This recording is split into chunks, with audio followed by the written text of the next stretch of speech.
हनुमंता शरण शरण हनुमंता तुम्हालो रामदूता तुम्हालो रामदूता तुम्हालो रामदूता तुम्हालो रामदूता काय भक्तीच्या गावाटा काय भक्तीच्या गावाटा मज धाव्या सुभटा मज धाव्या सुभटा शूर आणि धीर शूर आणि धीर स्वामी काजी तू सादर स्वामी काजी तू सादर काय भक्तीच्या त्या वाटा काय भक्तीच्या त्या वाटा मज धाव्या सुभटा मज धाव्या सुभटा तुका म्हणे रुद्रा तुका म्हणे रुद्रा अंजनीची या कुमारा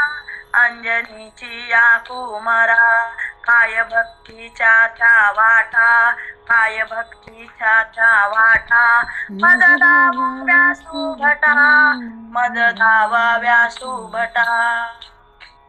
प्रस्तुत प्राप्त प्रसंगी प्राप्त स्थळी प्रवचन रूपी सेवेसाठी आज प्रथम हा अभंग घेतलाय मी. आज आपण जर विचार केला तर ज्यांनी आयुष्यभर दास्यत्व स्वीकारलं प्रभू रामाचं ते आपले हनुमंतराया. आणि प्रथम हनुमंतराया तुमच्या पडते मी पाया जशी सेवा येईल तशी मानून घ्या कारण आज हनुमान जयंती आहे आणि खूप महत्वाचा सेवा आहे आपली आजची. विशेष दिवस आहे आणि विशेष दिवस म्हणजे आज हनुमंत जयंती. हनुमंत म्हटलं की राम हे आलेच, राम म्हटले की सीता हे आलीच, सीता म्हटले म्हणजे सर्वच पात्र तुम्हाला ज्ञात आहेत. आपण असं कुठं पाहिलं नाही की फक्त प्रभू रामाचंच मंदिर आहे असं कुठं आहे का हो मंडळी? नाही ना. म्हणजे जिथं प्रभू रामाचं मंदिर आहे तिथं कोण आहे? ज्योतिताई अर्चना, बरोबर आहे ना? नाही, असं काय नाही. जिथं प्रभू रामचंद्र आहेत तिथे माझे हनुमंतराय हे आहे आणि आहेच. मग तुकाराम महाराज सांगतात शरण शरण हनुमंता म्हणजे कुणी कुणाला शरण जावं आणि तुम्हा आलो रामदूता. जसं तुकाराम महाराज सांगतात हनुमंतराय हे कुणाला शरण गेले? रामाला. मग त्यांच्या आयुष्यामध्ये अगदी सुगंध सुटला. कुणामुळे? कुणामुळे? तर प्रभू रामचंद्रामुळे, बरोबर आहे की नाही? तर आपण आज नाही का बरेचसे लोक हनुमंतरायाला नारळ फोडतात आणि नारळ हा फोडल्यानंतरच कळतो आतून कसा आहे आणि बाहेरून कसा आहे. तसं किंवा कोणी हनुमंतरायाला कशाची माळ घालतं? गळ्यामध्ये रुईची. हा, हनुमंतरायाला शक्यतो रुईची माळ घालतात आणि नारळ फोडतात. आज आम्ही पण सकाळी बलकवड्यात आम्ही कीर्तनाला होतो प्रभू रामाच्या चरणाजवळ मंदिरामध्येच. आमच्या इथं पण अखंड हरिनाम सप्ताह सुरू असल्यामुळं 8 दिवस झाले खूपच घाई धावपळ. त्यातली त्यात पण सेवा करायची आपण जी मिळेल ती. मग भजन मिळो, कीर्तन मिळो, हरिपाठ मिळो, लेना देना बंद है फिर भी आनंद है. आमच्या स्वाध्यायताई आहेत भारतीताई बलकवडे, कारण स्वाध्याय मधलं आमच्या काकडेताई नेहमी हे वाक्य वापरत असतात. म्हणजे काही नाही दिलं तरी दुःख, नाही दिलं तरी सुख, नाही दिलं तरी सुख, म्हणून लेना देना बंद आहे फिर भी आनंद आहे. ज्योतिताईने अगोदर सांगितलं होतं याच्यावरती काय गुगल पे केलं जाणार नाही आणि आम्हाला तशी अपेक्षाही नाही, पण खूप छान वाटतं बरं का. ही सेवा करताना एक वेगळा आनंद वाटतो. आणि आज आपण हा अभंगाचा थोडक्यामध्ये विचार करणार आहोत कारण आज हनुमान जन्म आहे आणि हनुमंतराय नेहमी म्हणतात ज्याच्यात नाही राम तेथे माझं काय काम. म्हणजे ज्यामध्ये माझा रामच नाही तर माझं तिथं काय म्हणतात कामच नाही. आणि आपण पाहिलं जिथं राम आहे तिथं दास मारुती म्हणजेच हनुमंतराया सुद्धा आहेतच. मग एकदा काय झालं, सीतामाईने हनुमंतरायाला काय दिली तर माळ दिली. म्हणजे ते हार म्हणतो आपण त्याला, नाही का? आपल्या गळ्यात माळ असते तुळशीची, नाही का? तशीच एक हार, रत्नमण्यांचा हार दिला. आणि त्या म्हणले ते हे वानर काय वेड ते वेडच, प्रत्येक माळ प्रत्येक मणी तोंडामध्ये घेऊन काय करायला लागले, फोडून फोडून टाकून द्यायला लागले. आणि तर बाकीचे तिथले जे वानर होते ते म्हणले, हे पहा वानर ते वानरच.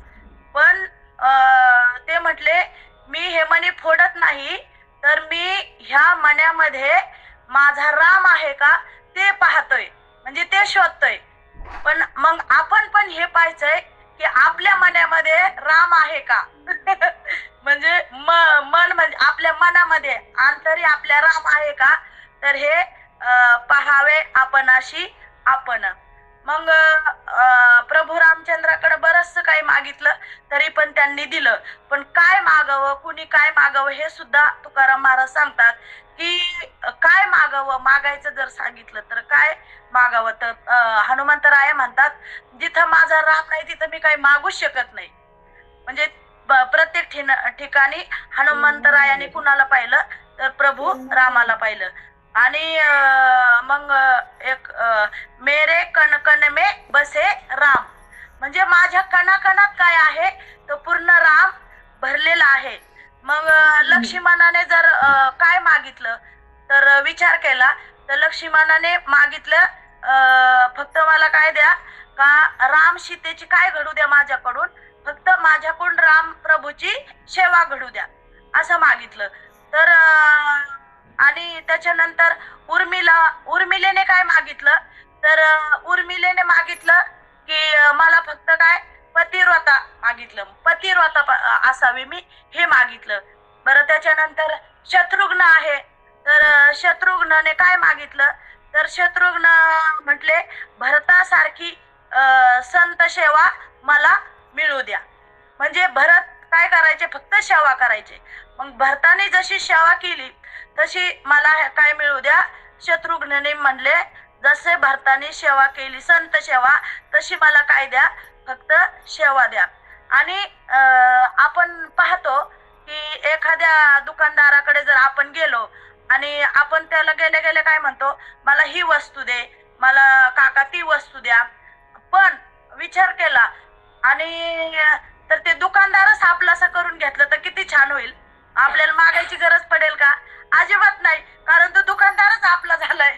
तसं हनुमंतरायाने काय केलंय, रामालाच काय करून घेतलंय, आपलंस करून घेतलंय. मग म्हणून ते नेहमी रामाचं भजन करतात. आणि रामदास स्वामीचा अभंग पण आहे एक की राम गावा राम घ्यावा, राम गावा राम घ्यावा, राम जीवाचा विसावा, राम जीवीचा विसावा, राम गावा राम घ्यावा, राम गावा राम घ्यावा, रामदास अभिमानी, धनी संग संग धनी धनी धनी धम गम गम धम गम गम धनी सा गम धनी सा गम धनी सा, राम गावा राम घ्यावा, राम गावा राम घ्यावा. असं हनुमंतराय म्हणतात, तो जो दुकानदार आहे ना, तोच मी आपलास केलाय. म्हणजे प्रभू रामचंद्र भगवान हे देणारे आहेत, पण मागणाऱ्याला कळलं पाहिजे आपण काय मागावं. आणि शरण जाणाऱ्याला समजलं पाहिजे आपण कुणाला शरण जावं. नेमकं बाबा आता कोणत्या पात्रतेचं आहे, मग आपण कुणाला शरण गेलं पाहिजे. तर म्हणून तुकाराम महाराज म्हणतात, शरण शरण हनुमंता. मग जसे हनुमंतराया प्रभू रामचंद्राला शरण गेले, तसं तुम्ही आम्ही सुद्धा प्रभू रामचंद्राला शरण जाऊन त्या भगवंताचं काय घेतलं पाहिजे, तर नाम घेतलं पाहिजे, नामस्मरण घेतलं पाहिजे. आणि ते दया जर दुकानदार आपलं दुकानदाराजवळ चाललं होतं ना, कारण माझ्या लक्षात राहत नाही हा, मग त्या दुकानदाराला जर आपलंसं करून घेतलं तर जगण्याला अजून मजा येईल, त्याच्या नंतर प्रश्नच उरत नाही. तर दुकानदाराला आपलं केल्यावर प्रश्न उरत नाही, तसं हनुमंतराय म्हणतात मी त्या प्रभू रामाला आपलंच केलंय, त्याच्यामुळं काही मागायची गरजच पडत नाही. बरोबर आहे की नाही? आणि नाही का मंदिरात आपण पाहतो भक्त कमी दिसतात आणि मागणारे जास्त दिसतात. भक्त आहेत का आता हल्ली? नाहीत. भक्त नाही, भक्त खूप कमी दिसतात, दुर्मिळ दिसतात. पण मागणाऱ्याची, इच्छा करणाऱ्याचीच संख्या कशी आहे तर जास्त आहे. आणि तुकाराम महाराजांनी पण काही गोष्टी मागितल्या, पण तुकाराम महाराजांनी काय मागितलं?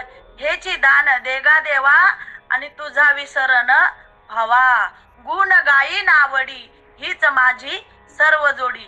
महाराज म्हणतात की एक तर आम्ही मागत नाही, पण काय मागितलं? देवालाच मागितलं की नाही, की तुझं गुणगानच माझ्या मुखातून गाऊन घे. हेच मी तुला काय करतो, मागणं मागतो आणि हेच मागतो की मला काही नको दुसरं, फक्त तुझं नाम माझ्या मुखात यावं, हेच मागितलं आहे. आणि मारुतीला रुईची माळ घालतात, बरोबर आहे.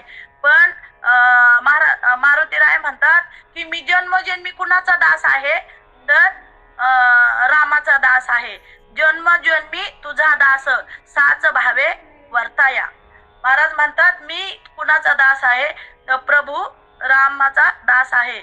आणि जो होईल दास तो राहील खास. बरोबर आहे की नाही? जो रामाचा दास होईल तो खासच होईल की नाही?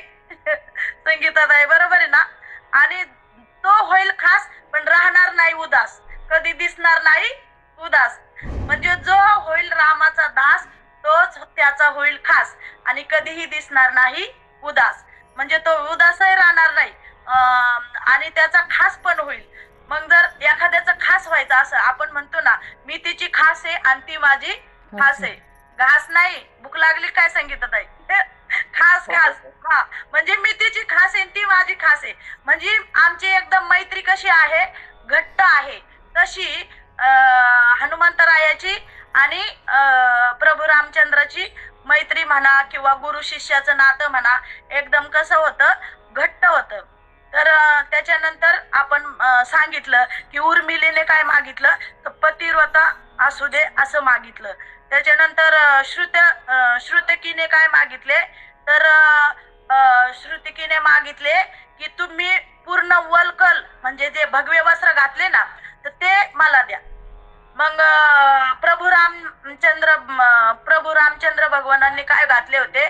भगवे वस्त्र घातले होते.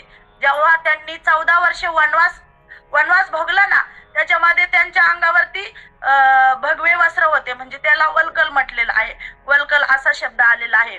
आणि ते वल्कल घालून तुम्ही जो वनवास केला ना ते वस्त्र काय करा तर ते आम्हाला द्या.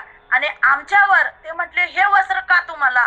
तर ते म्हटले श्रुतकवी म्हटले श्रुतकी त्याने म्हटले की जेव्हा जर तुमच्यासारखी अशी वेळ माझ्यावरती आमच्यावरती जरी आली तरी पण आम्ही हे वल्कल घालून असं वनवास भोगू शकतो, किंवा ती वेळ आम्हाला आठवल की प्रभू रामचंद्राने सुद्धा 14 वर्ष वनवास म्हणजे हा भोग कसा भोगला ते आम्ही त्या वल्कला कडे पाहून आम्ही अशी वेळ आली तर आम्ही ते आठवू शकतो.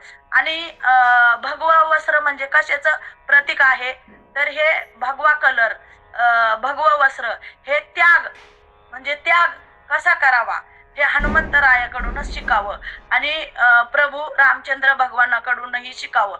आपल्याला जर म्हटलं आता 1 तास आपल्या प्रवचनाचा वनवास आहे तर होतात का हो जॉईन? म्हणजे माझ्या सकट होत नाही. आज मी मोठी टमाटमा बोलते पण रोज मी पण नसते, कारण वेळ नसतो हो. हा पण वनवासच आहे. आपल्याला रामायणामध्ये जर आपण पाहिले तर कितीतरी वनवास सांगितलेले आहेत, बरोबर आहे की नाही? तर आपल्याला डोळ्याचा वनवास आहे, म्हणजे आपले डोळ्यांनी काय पाहायचं आणि काय नाही पाहायचं, डोळ्याचा वनवास आहे, मुखाचा वनवास आहे, कानाचा वनवास आहे. पूर्ण इंद्रियाला आपल्याला काय सांगितलेत? वनवास सांगितलेत. मग तसे वनवास आपण म्हणजे आपण मुखाने कोणाशीही वाईट बोलू नये, हा सुद्धा एका प्रकारचा मुखाचा काय आहे? वनवासच आहे. मग आपण डोळ्याने कधीही वाईट कुणाचं कृत्य पाहू नये, हा झाला डोळ्याचा वनवास. म्हणजे कधीच आपण मुखाने वाईट बोलू नये, बोलावं तर चांगलंच बोलावं. तुकाराम महाराज म्हणतात, बोल तो ऐसा बोले जेने माझा विठ्ठल डोले. म्हणजे बोलावं पण आपल्या बोलण्याने भगवंतानी नाचावं. मग असं बोलावं, बोल तो बोलावा जेने माझा विठ्ठल डोलावा. म्हणजे आपण बोलावं पण कसं बोलावं, छान बोलावं, गोड बोलावं, साखरेसारखं गोड बोलावं. मग जर आता गोड बोललो तर समोरच्याला आवडणार ना आपण. तसं हनुमंतराया सुद्धा रामप्रभूशी गोड बोलत होते. आपण सहज एखाद दिवशी बोलत असलो तर आपण म्हणतो, काय बाई ती किती गोड बोलली माझ्याशी, मला फसवलं. म्हणजे काय काय गोड बोलून पण फसवतात. पण हनुमंतरायाने कधी फसवलं का रामप्रभूला? कधीच नाही फसवलं. की रामप्रभूचा शब्द एकही खाली पडून दिला नाही. मग म्हणून जो होईल दास तो राहील खास, आणि तो कधीही दिसणार नाही उदास. मग श्रुतगीतेने काय मागितले तर तुम्हाला सांगितलं, प्रभू रामचंद्राचं आणि सीता मातेचं वल्कल होतं जे अंगावर, म्हणजे भगव्या कलरचं वस्त्र जे होतं ते मागितलं. आणि आमच्यावर जर वेळ आली तर ते वस्त्र, ते वल्कल काय करू, आम्ही परिधान करू. आणि तुमच्या त्यागाची ही आठवण आम्हाला काय होईल, सतत होत राहील. म्हणजे तुम्ही जसा त्याग केलाय तसा भक्तीमध्ये आपल्याला काय करता आला पाहिजे, सर्व गोष्टीचा त्याग करता आला पाहिजे. मग हनुमान भरताला शोधायला गेले नाही का. तर शोधायचे काम हनुमंतरायाला चांगलेच जमते, बरोबर आहे की नाही.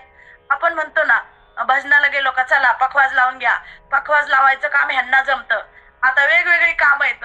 आमच्या भारतीताई बलकवडे असतील तर त्यांना पेटी वाजवायला छान जमते. तर आम्ही लगेच आल्या का भारतीताई म्हणतो, चला पेटी काढा आणि सूर धरा, पखवाज लावायचाय. म्हणजे काही काही काम काही काहींना छान जमतात. तसं हनुमंतरायाला शोधाशोधीचं काम छान जमत होतं. म्हणून म्हटले, जा भरताला शोधून आण. प्रभू रामचंद्र म्हणाले. मग हनुमान भरताला शोधायला गेले आणि शोधायचे काम जास्त चांगलं जमत होतं कुणाला, हनुमंतरायाला. मग शोधण्याचं काम चांगलं जमत असल्यामुळं आत्ताचे हल्ली नाही का नवरदेव कशाच्या शोधात आहेत, नवरीच्या. बरोबर आहे ना. मग एखाद्याला जर नवरी मिळत नसल तर त्याने सुद्धा हनुमंतरायाला नमस्कार केला किंवा इच्छा घातली तर त्याला नवरी मिळून किंवा नवरी शोधून देण्याचं काम सुद्धा कोण करतं, हनुमंतराय करतात. बरोबर आहे ना. हा, मग शोधाशोधीचं काम हे छान जमतं हनुमंतरायाला. मग हल्ली नवरीचे खूप म्हणजे नाही का नवरी मिळत नाही. पण नवरीचं जरी काम म्हणजे मुलांनी जरी इच्छा धारण केली आणि हनुमंतरायाची पूजा पाठ हनुमान चालीसा वगैरे केली आणि म्हटले आम्हाला नवरी शोधून द्या, तर हनुमंतराया नक्कीच देतील बरं का. पण त्याच्यासाठी तेवढी हनुमान चालीसा आणि हनुमंताचं काय स्तोत्र, मारुती स्तोत्र हे अगदी मनापासून केलं पाहिजे. म्हणजे नवरी शोधून सुद्धा देण्याचं काम हनुमंतराया करू शकतात. मग शोधायचे काम जास्त चांगले जमल्यामुळं त्यांना भरताला शोधून आणायला सांगितलं. आणि रामाच्या मंदिरात एकदा काय झालं, एक जण म्हटले, अहो माझी पत्नीच हरवली. ते म्हटले, असं कसं झालं, तुमची पत्नी कशी हरवू शकते. नाही म्हणे, प्रभू रामाला म्हटले, अहो आमची पत्नीच हरवली. प्रभू रामचंद्र म्हणाले अरे तू काय बावळा आहे का बाबा, माझीच पत्नी हरवली तर मला ती सापडली नाही, ती शोधून कुणी आणली, हनुमंतरायाने. बरोबर की नाही. हा, मग आता माझी पत्नी मला शोधता येत नाही, माझी पत्नी शोधण्यासाठी मी कुणाकडे गेलो होतो, हनुमंतरायाकडे. आता तू जा बाबा त्याच्याकडे, माझ्याकडे काही येऊ नको. म्हणून शरण हनुमंताला शरण गेलं की देव पण आपला होतो आणि सर्व गोष्टी आपल्याला मिळतात किंवा ते मिळवून देतात. आणि हनुमंताकडे जातात आणि म्हणतात, रामप्रभू म्हणतात माझी हरवलेली पत्नी सुद्धा मला हनुमंतरायांनी परत आणून दिली. म्हणजे सीतेचा शोध पण कोणी केला, हनुमंतरायाने. बरोबर आहे की नाही. सीता मातेचा शोध कोणी घेतला, हनुमंतरायाने. मग पहा आता कशाचा जर शोध घ्यायचा असला तर शरण हनुमंता, म्हणजे हनुमंतरायाला शरण गेलं पाहिजे. मग भरत हनुमंताला शोधायला निघाले आणि पूर्ण अयोध्या नगरी पाहिली. कुणी? हनुमंतरायाने. त्यांना काही भरत कुठे दिसलाच नाही. आणि पाहिल्यानंतर जाताना हनुमंतराया काय केले, जाताना पुढच्या दाराने आले आणि येताना पाठीमागच्या दाराने आले. कोण? हनुमंतराया. कुठं? भरताला जेव्हा शोधायला गेले ना, तेव्हा जाताना पुढच्या दाराने गेले आणि येताना पाठीमागच्या दाराने आले. येताना मागच्या दाराने आले आणि पाहतात तर काय, प्रभू रामचंद्राच्या डोक्यावरती भरताने काय केलंय, छत्र धरून उभे राहिले. काय धरलंय? भरत राजेने छत्र कुणाच्या डोक्यावर? भगवंताच्या, प्रभू रामचंद्राच्या डोक्यावरती काय धरलं? छत्र धरून तिथं बसलेत. आणि हनुमंत आश्चर्य करू लागले, का बाबा हा भरत तर मला सापडा नाही, आणि बसलाय तर बसलाय कुठं बसलाय? छत्र धरून बसलाय. कुणाच्या डोक्यावरती?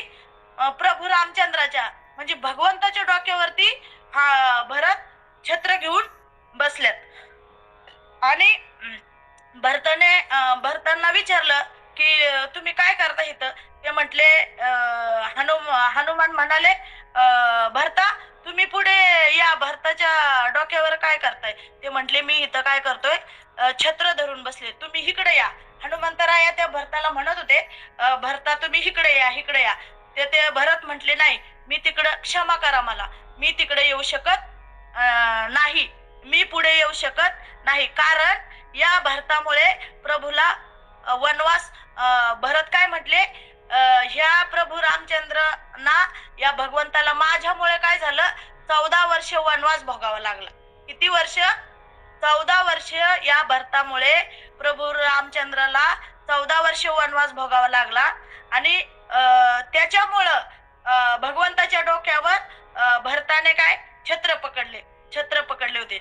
म्हणून रामाचे राज्य स्थापित झाले, होऊ शकले. किंवा आपल्या पण नाही का, आपण म्हणतो माझ्या डोक्यावरती काय आहे? गुरूंचे छत्र आहे. माझ्या डोक्यावरती काय आहे? गुरुचा आशीर्वाद आहे. माझ्या डोक्यावरती काय आहे?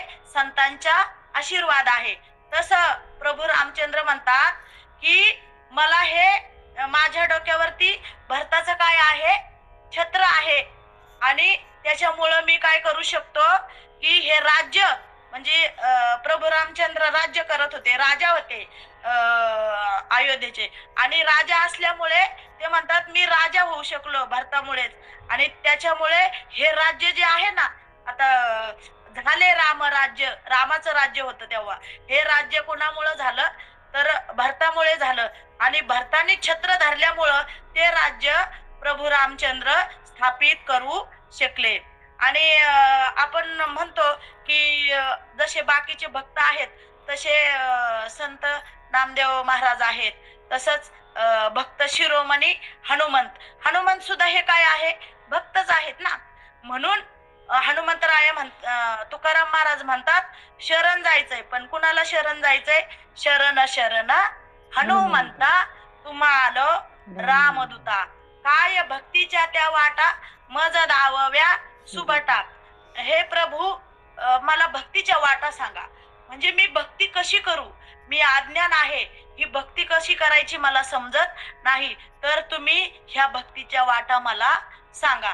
तर आपण जर पाहिलं तर भक्तीच्या वाटा भरपूर आहेत. वाटा म्हणजे भक्तीचे प्रकार भरपूर आहेत. पण त्याच्यातलं देवाला काय आवडतं?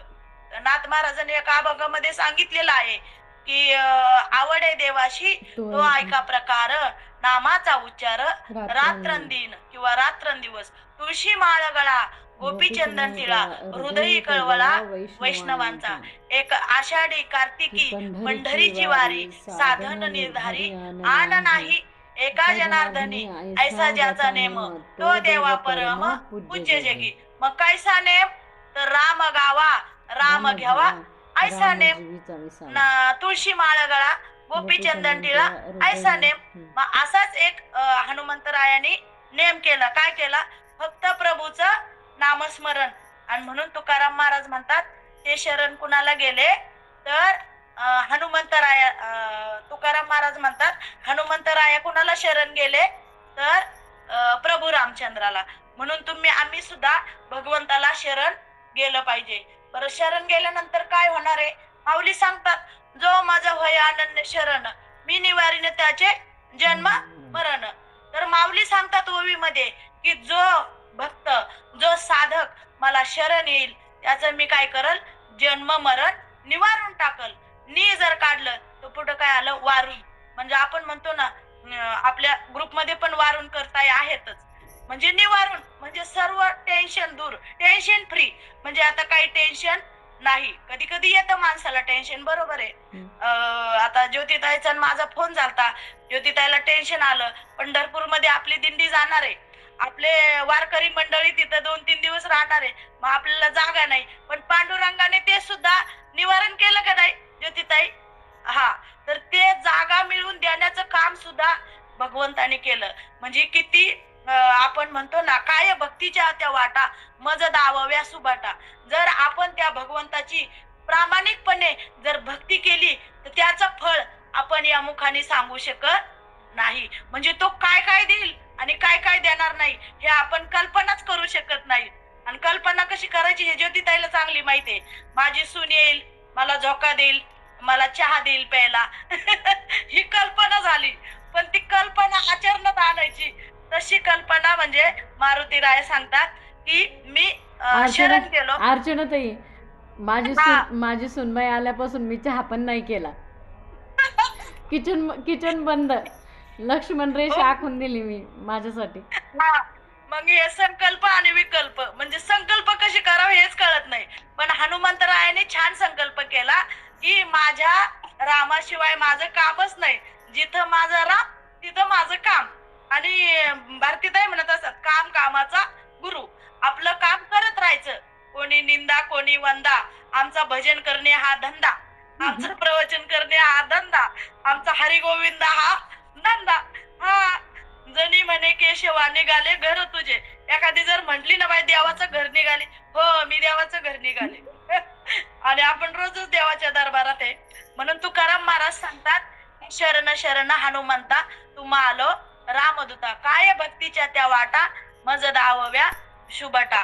आणि पुढचं चरण आहे, शूर आणि धीर स्वामी काजी तू सादर.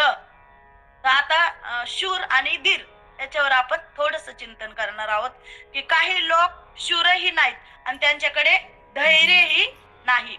मग एका गावात काय होतं, एक जवान नेहमी युद्धाच्या गोष्टी करायचा. एका गावामध्ये एक जवान नेहमी युद्धाच्या गोष्टी करायचा आणि आपला स्वतःचा शूरपणा अख्ख्या गावाला सांगायचा. आणि लोकांना वाटायचं, अरे हा तर फारच शूर आहे, हा तर फारच शूर आहे.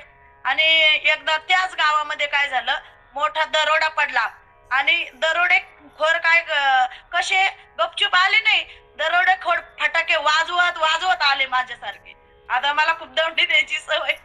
हा. मग ते दरोडेखोर आले गावात, पण कसे आले? ते फटाके वाजवतच गावात आले. आणि गावातील एक तरुण त्या जवानाकडे गेला तेव्हा ते दरोडेखोर आल्यावर, आणि त्या जवानाला म्हणू लागला, अरे तुम्ही तर युद्धाच्या खूप मोठ्या मोठ्या गोष्टी करतात, तुम्ही शूर आहेत असं स्वतःला समजता, आणि तुम्ही युद्धाचं मोठं कौशल्य गाजवलंय म्हणे, असं मला तुमच्याविषयी माहिती कळाली. तर आपल्या गावात दरोडेखोर घुसत आहे, तर तुम्ही जरा बाहेर यावे. तर त्याच्यातून त्याने आतूनच सांगितलं की तिथल्या गोष्टी वेगळ्या, अहो इथल्या गोष्टी वेगळ्या. मग खरंच तो शूर होता का? नाही. म्हणजे तिथल्या गोष्टी वेगळ्या आणि इथल्या गोष्टी वेगळ्या. तर वरी वरी बोले युद्धाची या गोष्टी, पर सैन्य भेटी नाही झाली. म्हणून ह्या वरी वरी बोलायच्या गोष्टी नाहीत महाराज. तुकाराम महाराज सांगतात, पराव्याचे भार पाहून या दृष्टी कापत असे पोटी थरथरा. तुकाराम महाराज म्हणतात की एक जवान सांगत होता, मी लढाईत काय केलंय तर हजारो हात छाटले. एक जवान काय सांगत होता, मी एका लढाईमध्ये 1000 हात छाटले. आणि गावातील एकाने विचारले, 1000 हात कापण्यापेक्षा 500 माना उडवल्या असत्या तर बरं झालं असतं, मग तर अर्धी मेहनत वाचली असती तुझी. तर त्याने सांगितले, ते माना माझ्या अगोदरच कापल्या होत्या मी फक्त काय केले, 1000 हात कापले आणि माना म्हणजे अगोदर उडवल्या होत्या, अगोदर कोणीतरी कापल्या होत्या. म्हणून महाराज म्हणतात ह्या वरी वरी बोलायच्या गोष्टी नाहीत, वरी वरी बोले युद्धाच्या या गोष्टी, परत सैन्य भेटी नाही झाली. आणि काही धैर्य करतात पण शूर नसतात, काही शूर असतात पण धैर्य करत नाही, पण काही धैर्य करतात पण शूर नसतात. आणि उत्तर हा तुम्हाला माहित असेल, उत्तर हा विराटाचा पुत्र होता, बरोबर आहे ना. जेव्हा कौरवांची स्वारी झाली तेव्हा हा बहुबालिश बायकात बडबडला आणि म्हणाला, जर मला उत्तम सारथी असता तर मी लढाई जिंकली असती. आणि त्यास बृहन्नडा म्हणजे अर्जुन सारथी मिळाला, पण अफाट सैन्य पाहून घाबरला आणि पळू लागला आणि उत्तर न देता उत्तर दिशेशी पळाला. म्हणजे त्याने काय उत्तर दिलं का नाही, त्याचं नाव बी उत्तर आणि उत्तर दिशेलाच तो काय झाला, पळून गेला. आणि धैर्य केले पण शूर नसल्यामुळं उत्तर घाबरला. म्हणजे त्यांनी धैर्य केलं पण ते घाबरून पळून गेले. आणि काही माणसं आपण पाहतो की एसटी ट्रेन मध्ये धैर्य डेअरिंग दाखवतात, पण ते शूर नसल्यामुळं मार खाऊन येतात. नाही का. एसटी मध्ये आपण प्रवास करताना जर पाहिलं किंवा ट्रेन मध्ये तिथं खूप धैर्य दाखवतात आणि डेअरिंग करतात, पण ते शूर असतात का, नाही, डेअरिंग करून मार खाऊन येतात. तसं महाराज सांगतात काही शूर असतात पण आयत्या वेळी धीर त्यांचा सुटल्या जातो, म्हणजे धीर धरत नाही. पण आपल्याला सुद्धा धीर नसला पाहिजे, पण पुन्हा वाचून, कसा ग बाई हरी विना धीर धरू, कसा ग बाई हरी विना धीर धरू, कसा ग बाई हरी विना धीर धरू. हनुमंतराय म्हणतात माझ्या रामाशिवाय मला धीर धरवत नाही. तसं आपली सुद्धा अवस्था अशीच झाली पाहिजे की त्या भगवंताच्या नामाशिवाय मला धीर धरवत नाही, मला चैन पडत नाही, बेचैन होते. कसं की त्याचा धीर आहे, आपल्याला त्याचा आधार आहे. म्हणून काही शूर असतात पण आयत्या वेळी त्यांचा धीर सुटला जातो. वास्तविक विराटच्या घरी असताना 11 औक्षहिणी सैन्यात एकट्या अर्जुनाने पळून लावले होते, बरोबर आहे ना युतीताई. 11 औक्षहिणी सैन्य होते. महावीर ज्ञानेश्वरीच्या 18व्या अध्यायामध्ये जर तुम्ही ओवी वाचली 1296 क्रमांक, तर त्या ओवी मध्ये काय सांगितलंय माऊलीने, माऊली सांगतात महावीर 11 औक्षहिणी तुवा एके नागविले रणांगणी, तो स्वभाव कोदंड पाणी झुंजविल तुते. माऊली सांगतात महावीर 11 औक्षहिणी म्हणजे माऊली सांगतात ज्या अर्जुनाने युद्धात शंकराचा पराभव केला. अर्जुनाने युद्ध केलं पण कुणाचा पराभव केला, शंकराचा पराभव केला. आणि अर्जुन म्हणजे हे काय महावीर होते, हो शूर महावीर होते, आणि हनुमंत शूर होते, धीरही होते. मग आपण महाभारतीचं युद्ध सुरू होणार तेवढ्यात अर्जुनाने काय केला, अर्जुनाचा धीर खचला आणि अर्जुन काय करू लागले, अर्जुनाची अवस्था कशी झाली तर अर्जुन थरथर कापू लागला. याचाच अर्थ अर्जुन शूर होते पण आयत्या वेळी नाथ लगांना पाहून अर्जुनाचा काय गेला, धीर गेला. व धीर येण्याकरता, मोह जाण्याकरता श्रीकृष्णाने 18व्या अध्यायात गीता सांगावी लागली आपल्याला धीर येण्यासाठी. पण महाराज सांगतात मात्र काही जण शूरही असतात आणि त्यांच्याकडे धीरही असतो. उदाहरण आपण हनुमंतराया हे शूरही आहेत, हनुमंतराया हे धीरही आहेत. म्हणून महाराज सांगतात स्वामी काजी बळीया वीर. तुकाराम महाराज म्हणतात काही पायिक सैनिक या कोटीतील असतात, पायिकांनी सुख भोगले अपार, शूर आणि धीर अंतर्बाह्य. आणि जे शूर असतात, धीर असतात ते काय करतात, अंतरामध्ये सुख भोगतात. मग हनुमंतराय एकटेच लंकेत घुसले का, रावणाच्या बागेचा विध्वंस कुणी केला, अक्षय कुमारास मारले का, लंका जाळली का, रावणाची दाढी जाळली का, नाही का. एखाद्याचं कसं असतंय, दाढी जळू द्या पण माझं काम होऊ द्या, माझी बिडी पेटू द्या, नाही का. रावणाची दाढी जाळी. मग तसे हनुमंतरायाचा विचार जर केला तर हनुमंतराया शूरही होते आणि धीरही होते. म्हणून शरण जायचंय तर कुणाला, आपण हनुमंताला शरण गेलं तरीही चालल आणि संतांना शरण गेलं तरीही चालल. म्हणजे स्वामी काज गुरु भक्ती, आपले जे स्वामींची आज्ञा आहे, आपल्या गुरूंची आज्ञा आहे, ती सतत हनुमंतराया काय करत होते, आचरणात आणत होते. की जी प्रभू रामचंद्रांचा शब्द असेल तोच माझा शब्द असेल, त्यांच्या विरोधात कधीही गेले नाही. आता आपण नाही का भक्तीच्या विविध अवस्था आहेत. मग शरभंग मुनींनी भक्ती अवस्था अशाच प्रकारची होती. त्या भक्तीने त्यांना ईश्वरासाठी काय केले होते, तर व्याकुळ झाले होते ते ईश्वराच्या दर्शनासाठी. आणि श्रीरामाचे दर्शन होताच त्यांची सर्व प्रकारची सांसारिक आसक्ती समाप्त झाली. कुणाची? शरभंग मुनीची. शरभंग जे मुनी होते ना, त्यांना एवढी तळमळ लागली होती प्रभू रामचंद्राच्या दर्शनाची. पण प्रभू रामचंद्रांचे जेव्हा दर्शन झाले तेव्हा त्यांची सर्व प्रकारची आसक्ती, ते म्हणतात, माझी समाप्त झाली. कशाने? त्यांच्या दर्शनाने, त्यांना शरण जाण्याने. आणि इथे शरीर त्याग करण्याचं काय आहे, तर शरीराचा हा त्याग आहे. मी म्हणजे काय आहे? शरीर. आणि या भावनेचा त्याग करणे. या प्रसंगात श्रीरामाची भेट झाल्यावर शरभंग मुनींनी आपल्या स्वरूपाचे म्हणजे स्वतःचे काय झाले, स्वतःचे ज्ञान झाले. म्हणूनच त्यांच्या शरीराविषयाची आसक्ती काय झाली, नष्ट झाली. आपण म्हणायचं नाही की हा देह माझा आहे, आपला आहे का काही? नाही. महाराज सांगतात तिथं आपलं काहीच नाही. देह हे काळाचे, धन कुबेराचे, येथे मनुष्याचे काय आहे? इथं आपलं असं काहीच नाही. आणि मग शरभंग मुनींनी श्रीरामाकडे भेदभक्तीचे वरदानच मागितले. शरभंग जे मुनी होते त्यांनी श्रीरामाकडे काय मागितले? भेदभक्तीचे वरदानच मागितले. आणि ही भक्तीची अशी अवस्था असणे म्हणजे त्यामध्ये द्वैत भाव जपला जातो. म्हणजे भक्त हा भगवंतापासून वेगळा राहून भक्ती करत असतो. तर ईश्वराचा दास, ईश्वराचा सखा, ईश्वराचा बंधू, ईश्वराची भगिनी, ईश्वराची प्रेमी, ईश्वराची प्रेमिका, ईश्वराची पुत्री, माता, पिता, अशा कोणत्याही नात्याने तो ईश्वराची भक्ती करत असतो. म्हणजे आपण ईश्वराशी, त्या भगवंताशी कुठलंही नातं जोडा. तुम्ही मुलीचं नातं जोडा, तुम्ही म्हणजे नाही का माता पिता, आई वडील, म्हणजे तुम्ही संत माये बाप, ते आमचे कोण आहेत? आई वडील आहेत.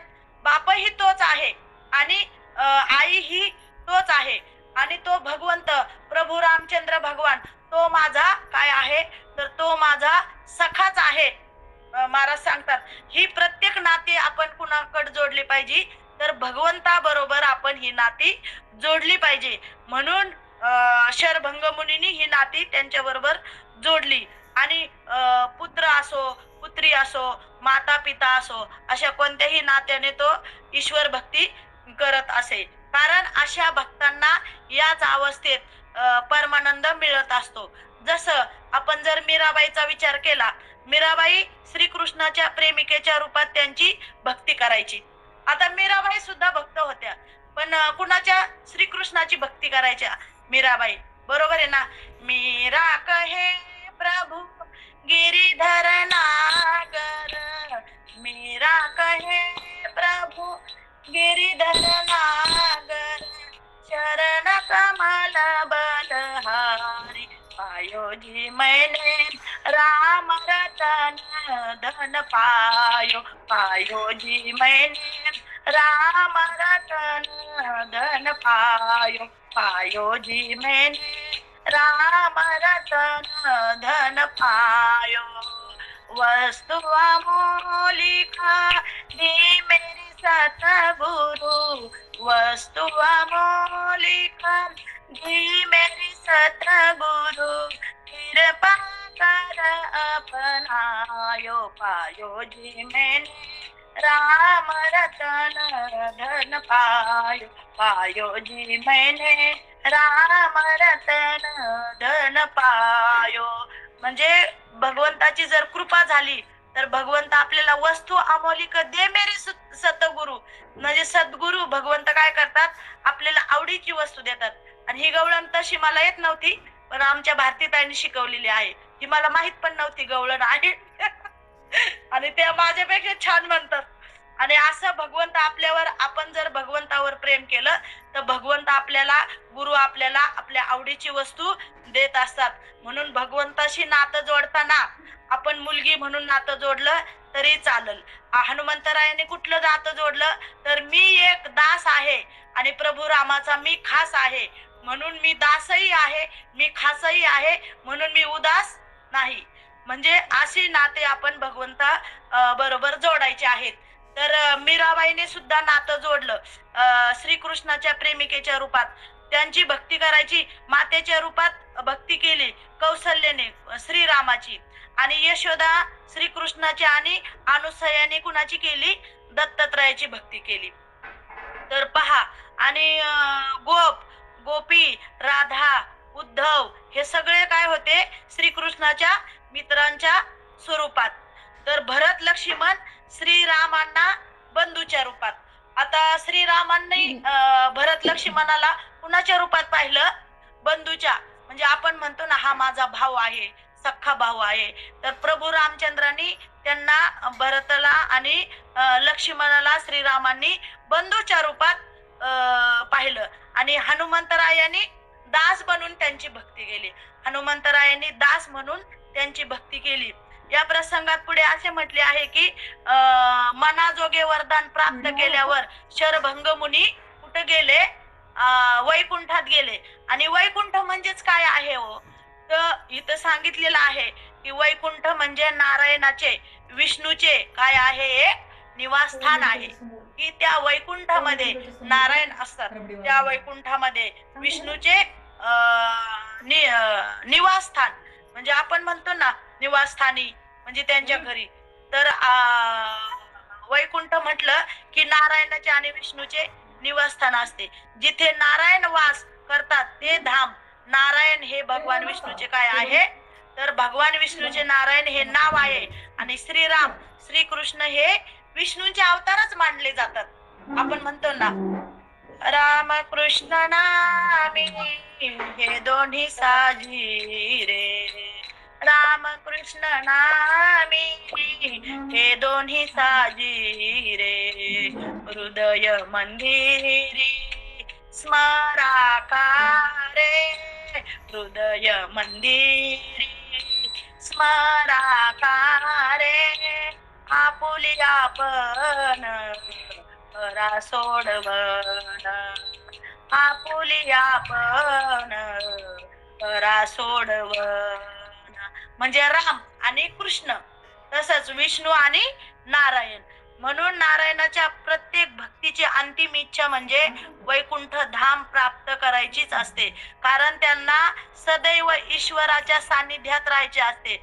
आणि वैकुंठ धाम हे एखादे भौतिक स्थान नाही, तर ते काय आहे, वैकुंठ स्थान हे वैकुंठ धाम हे काय आहे, हृदय स्थान आहे, आणि जिथे स्व नारायण म्हणजे राम म्हणजे ईश्वर जागृत आहे। वैकुंठ धाम ही अशी अवस्था आहे ज्यांना आत्मसाक्षात्कार, मोक्ष किंवा स्वबोध अशा अनेक नावांनी संबोधले जाते। ही अवस्था प्राप्त करून सदैव त्या मूर्तीवर स्थिर असणे। आपण म्हणतो ना बाई हिचं मन काय स्थिर नाही, हिचं चंचलपणा आहे खूप, म्हणजे आपलं मन तिथं स्थिर असलं पाहिजे, म्हणजेच वैकुंठ धाम प्राप्त करणे आहे। श्रीरामाचे दर्शन होताच शरभंग मुनी काय झाले, याच अवस्थेत स्थिरावले, म्हणजे शरभंग मुनीची अवस्था काय झाली, स्थिर झाली। आणि त्याच्यानंतर दिव्य समर्पण भक्ती, म्हणजे भक्तीच्या या अवस्थेत भक्त ईश्वराला पूर्णपणे काय करतात, समर्पित होऊन जातात, पूर्णपणे समर्पित होऊन आपले स्वतःचे जीवन जगतात, म्हणजे निष्काम सेवा करतात। तसं हनुमंतरायाने भगवंताची काय केली, निष्काम सेवा केली। प्रत्येक कार्य हे ईश्वरी आज्ञा समजून करायचे, प्रत्येक प्राणी मात्रात ते एकाच परम चैतन्याला पाहत असतो. महान भक्त भरताची आणि हनुमानाची भक्ती याच प्रकारची होती. आपण ईश्वराला काय काय वाहतो, तर आपण ईश्वराला फळे वाहतो, म्हणजे फळे ठेवतो, फुले वाहतो. काही जण धन देतात, तर काही जण श्रम देतात, तर काही जण सेवा देतात. आणि जे काही अर्पण करतो ते सर्व आधीपासूनच त्यांचे असते. म्हणजे हे सर्व आपण देवाला देतो ना, हे सर्व देवानेच निर्माण केलेलं आहे अगोदर पासूनच. मग हे जेव्हा माणसाला समजते तेव्हा त्याचा अहंकार समाप्त होतो. आपण म्हणतो हे बेलाचं पान मी सोमवारी शंकराला अर्पण करते. अरे पण तू जे बेलाचं पान भगवंताला अर्पण करते, ते बेलाचं पान तरी कुणी निर्माण केलंय? भगवंतानेच निर्माण केलंय ना. म्हणजेच त्यांचा मीपणा म्हणजे स्वतःला ईश्वराहून वेगळे समजण्याचे अज्ञान नष्ट होते. आणि दिव्य स्वीकार भक्ती, ही दिव्य समर्पण भक्ती.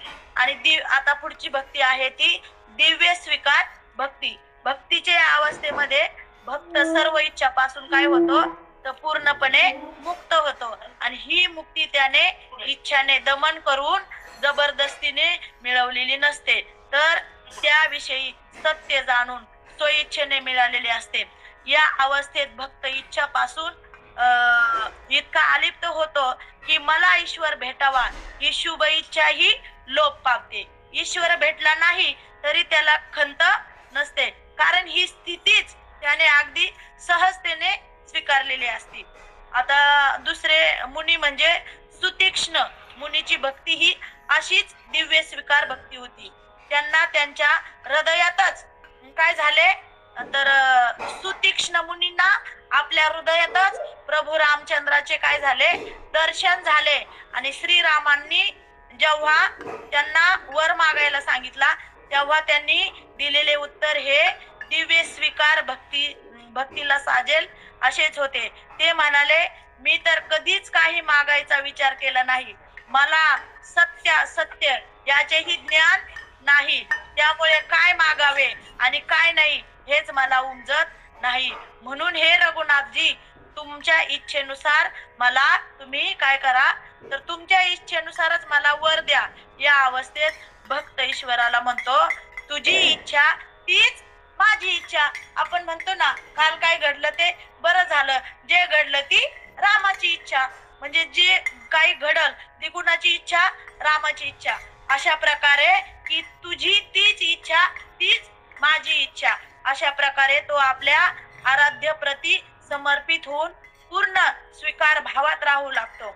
आणि श्रीरामांनी स्वतःहून त्यांना वरदान दिले, हे मुनीश्वर, हे मुनी, तुम्ही प्रगत भक्ती वैराग्य सर्व गुण आणि ज्ञानाचे भांडार व्हाल. आणि म्हणजेच जो आपल्या सर्व इच्छामधून मुक्त होतो त्यालाच ईश्वर भक्ती, वैराग्य, ज्ञान आणि सद्गुण या विश्वातल्या सर्वात दुर्लभ असणाऱ्या गोष्टी भगवंत प्रदान करतो. या सर्व गोष्टी प्राप्त केल्यावर सुतीक्ष्ण मुनींनी श्रीरामांना सदैव आपल्या हृदयातच विराजमान होण्याची इच्छा केली. पहा, सुतीक्ष्ण मुनींनी काय केलं प्रभू रामचंद्रांना, की माझ्या हृदयातच तुम्ही सतत विराजमान व्हा अशी इच्छा केली, अशी विनंती केली. म्हणजे सदैव स्वानुभवात स्थिर राहण्याची इच्छा त्यांनी केली होती. आणि भक्तीमध्ये जसा स्वीकार भाव वाढतो तसा भक्ताला काय होत असतो, तसाच भक्ताला खूप खूप आनंद होत असतो. म्हणून महाराज सांगतात की हनुमंतराया ही शूरही होते. म्हणून शूर आणि धीर, स्वामी काजी तू सादर, स्वामी काजी तू सादर, असं महाराज सांगतात. शेवटी तुका म्हणे रुद्रा अंजनीची या कुमारा. मग अंजनीच्या पोटी जन्म घेतला. हनुमंतरायाला म्हटलं तुमची आई म्हणजे तुमची माता, तर आपण म्हणतो अंजनीच्या तपासाठी महारुद्र आले पोटी. मग आपण नाही का नाथ महाराजांच्या गाथेमध्ये एकदा वाचण्यात आलं, एक तो क्या होता है, एक तो ब्रह्म होता है, दोन तो क्या होता है, दोन तो ब्रह्म और ब्रह्म में माया होती है, तीन तो क्या होता है, तीन तो ब्रह्म विष्णु महेश होता है, चार तो क्या होता है, चार तो चार वेद होते हैं, पाँच तो क्या होता है, पाँच तो पंच महाभूत से आत्मा होते हैं, छह तो क्या होता है, छह तो शास्त्र होते हैं, सात तो क्या होता है, सात तो सप्त पाताल होते हैं, आठ तो क्या होता है, आठ तो आठ प्रकृति होती है, नौ तो क्या होता है, नौ तो नवविध भक्ति होती है, और 10 तो क्या होता है, 10 10 तो क्या होता है, आता सॉरी मला आठवत नाही.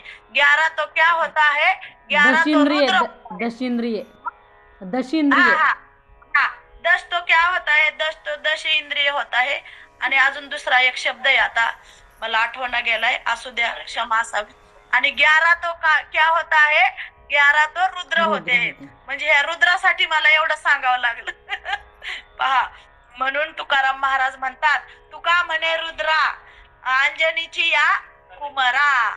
आणि आता आपली वेळ शक्यतो झालेली आहे. आता आपले 6 मिनिटं राहिलेले आहेत. आता 6 मिनिटामध्ये काय काय बोलावं, किती बोलावं, जे बोलायचं होतं ते तर राहूनच गेलं. पण जर आपल्याला असं वाटत असेल मला बुद्धी प्राप्ती व्हावी, तर हनुमंताची सेवा केली किंवा हनुमान चालीसा वाचली तरी आपल्याला हनुमंतराया बुद्धी देऊ शकतात. 6 मिनिटं दिंडीसाठी. बरं बरं, चालेल चालेल. आता आपली झालेली सेवा तुम्हा रघुनाथ फाउंडेशन, रघुनाथ फाउंडेशन यांच्या सर्व साधक मंडळी, सर्व श्रोते मंडळी यांच्या चरणावरती समर्पित करून सेवेला स्वल्पविराम. कारण सेवा ही कधी पूर्ण होऊ शकत नाही. सेवा करणारे जातील पण सेवा तशीच राहील. पण कितीतरी मोठे मोठे महाराज म्हणतात, कीर्तन संपलं का सेवेला पूर्णविराम.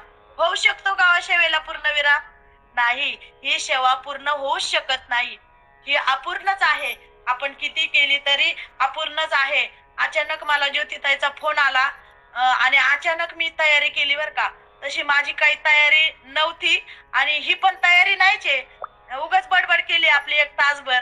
पण असो, बोलिले वेडे वाकुडे. जे काही बरोबर असेल ते तुमचं, जे काही चुकीचं असेल ते माझं, जे बरोबर असेल ते माझ्या सद्गुरूचं, आणि सर्वांच्या चरणी समर्पित सेवा करून सेवेला स्वल्पविराम. आता आपण पसायदान घेऊ. आणि बलकवडे ताई म्हणता का पसायदान? म्हणा, माझा आवाज बसलाय.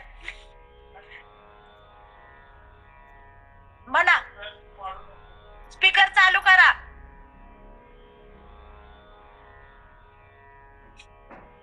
स्पीकर चालू करता येतो का? हा म्हणा, हा म्हणा.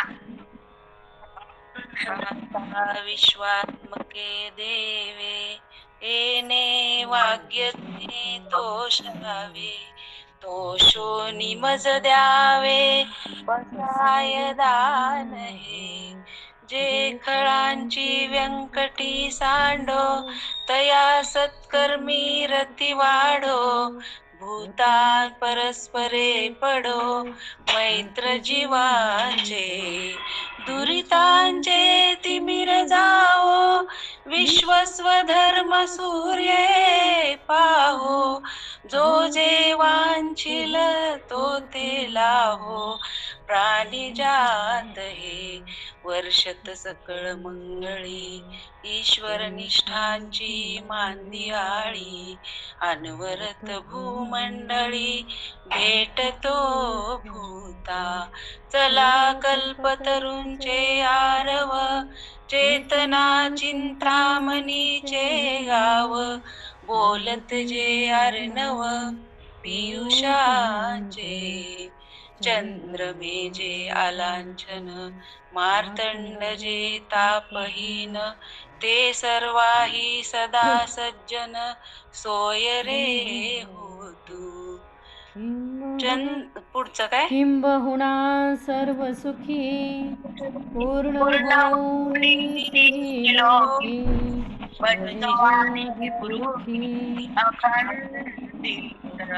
आणि विशेष लोकी दृष्टादृष्ट विजय श्री विश्वेश्वराव हा लहान बसाव येणे वरे श्री ज्ञानदेव झाला येणे वरे ज्ञानदेव सुखिया झाला